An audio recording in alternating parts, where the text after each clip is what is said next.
Everyone, আজকে হচ্ছে ভাই বোনের রেজাল্ট। তো আমি চান টান করে রেডি হয়ে গেছি। আমি এখন ভাইকে নিয়ে যাবো আর মা অলরেডি বোনকে নিয়ে চলে গেছে রেজাল্ট আনতে। তো চলো যাওয়া যাক। এই দেখো ভাই ওখানে সাইকেল বার করছে, তো এখন ভাইকে নিয়ে যাই চলো।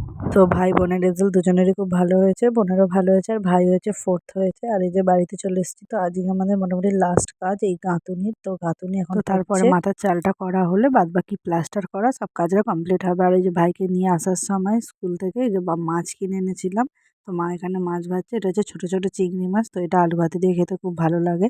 আর এই যে তারপরে মন্দিরটা ছিল, তো এখন একটু নর্মালি ভাবে মন্দিরটাকে একটু গেঁথে নেওয়া হচ্ছে, পরে আবার ভালো করে রান্না হয়ে গেছে। আর যেখানে আলু ভাতে মাখা হচ্ছে, আলু ভাতেতে মাছ দিয়ে তার সাথে পেঁয়াজ দিয়ে মাখা হচ্ছে, তো এটা খেতে আমার খুব ভালো লাগে, তো এটা আমার জন্যই করা হচ্ছে। আর যেখানে মা ভাত নিয়ে, তো আজকে মা রান্না করেছে মাছের ঝাল, তারপরে আলু ভাতে মাছ দিয়ে মাখা, মাছের ভাজা আর হচ্ছে আলু ভাজা। আমি এখন ভাত টাত খেয়ে নিয়েছি আর তারপরে ছিল আমার পড়ানো, তো আমি এখন যাচ্ছি পড়াতে। তো আজকের ভিডিওটা এই পর্যন্ত, আবার দেখো পরের ভিডিও, টাটা।